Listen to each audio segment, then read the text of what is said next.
G'day all. Today we're going to have a look at a Sears Road Talker 40 CB radio from back in the days. These were made in Japan back in the 1970s for the Sears Roebuck and Co.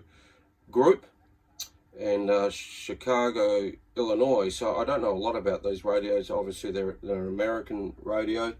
Probably not overly popular here in Australia even back then.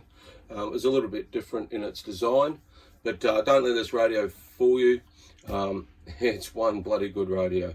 Okay, so we'll have a quick look at some of the features and what it can and cannot do. So as I said, this is a 40 channel AM SSB radio, completely standard. It does run either AC or DC power supplies, which was really handy. So I've got the original box here, and it does come with a mount bracket. So maybe Sears were trying to capture that mobile home base scenario and produced the radio accordingly. It's very heavy radio considering, well, it's got to have the power supply for 110 volts in America. I'm just running it off a step down transformer. Okay, so the features of this radio and what stands out straight away: the slanted front. Now that would have been for mobile use. I can't see any benefit in having it with a home-based setup. It is a little bit weird if you are sitting at eye level and sort of the faceplate moves away from you. But in a mobile setup, it would have been very handy to have it stuck underneath the dash somewhere. That's where it probably was best suited. The speaker is underneath, so when you sit it down on its feet, it does come with feet just to use as a home base. The audio quality just suffers slightly, but nothing too much to worry about. Okay, so we've just got the standard features of any CB radio. The fine tuning is obviously the clarifier, but there was a couple of other good features of this radio that were very handy, and we'll just have a quick listen. It's 35 lower side. The cut, you can hear it, was very effective. The high-low cut filter was very effective. We got the obligatory PA switch for whatever reason. What else? We've got the noise blinker on off, and then you've got your SWR bridge for using on AM. You could dim it. You could dim the LED there, and also there's a modulation, TX and SWR lights that I think those very handy. A lot more CBs should have had, especially the SWR alert. If the SWR is too high, a lot of people probably didn't realise it. Sorry, turn that down. A lot of people didn't realise their antenna went out of tune and probably running high SWR, and that's where a lot of radios finals would have been damaged because of all the RF coming back into the radio.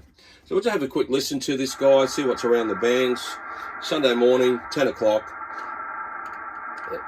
We did have the Super Bowl here earlier on by about 10 o'clock in the morning. Yeah, it's gone quiet now. Over here in Perth, it does quieten off. But there was a fair bit happening this morning. I was listening to a couple of stations in Missouri, and we'll just go up. Let's see if the Japanese and the Indos usually up around this way. We'll have a quick listen to see if there's any US stations on 38 upper. Let's bounce down to lower side. And yeah, there's a fair bit coming in. Yeah, so those would be Eastern State stations. Okay, so that's just a quick look at the Sears of Road Talker 40. I've also got the older mobile radio with the analog channel selector. That's also a very good radio. But I quite like these radios. I reckon they've got great receive. I've got the desk mic for it as well. You can just see that sitting up on top there. And I've had some really good audio reports from this radio. Just running barefoot. I think it's just doing the standard 12 watts or whatever they're meant to do. We'll just have a key down. We'll go to channel 1 and I'll give you an idea of what some of these lights do.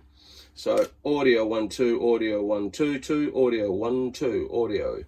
So as you can see, the modulation light was on, and also the TX. It's probably better to run the audio 1 2, audio 1 2. Yeah, run the modulation on AM, but obviously it must run audio. Oh, okay, so that gives you an idea that you are transmitting, which is a bit weird because you got your modulation and your TX lights side by side, and well, one's not going to work without the TX light, so it's a bit of an unusual feature. But then again, the point of difference was something to attract people to buy their radio over the others. Just quickly, the old meter there, you probably recognise these old analog meters. I think by memory there is another radio that's got these. I think it's a realistic TRC 449 mobile radio by memory. It's got that type of meter. Obviously it doesn't change color or anything like the realistic models or anything like that. Okay, so that's just a quick look. There's a fair bit going on still. Yeah, it's just, Super Bowl's gone quiet. Usually, look, if the Super Bowl's romping in the WA, that means everybody's... Yeah, you can hear these Eastern State stations coming through. Yeah, later this afternoon, probably around 4 or 5 o'clock, that's when Europe starts coming in. And yeah, I'll see if I can make a few contacts then. Okay. Yep, okay. Thanks for watching. Like, subscribe, do all the good gear. 73s, guys.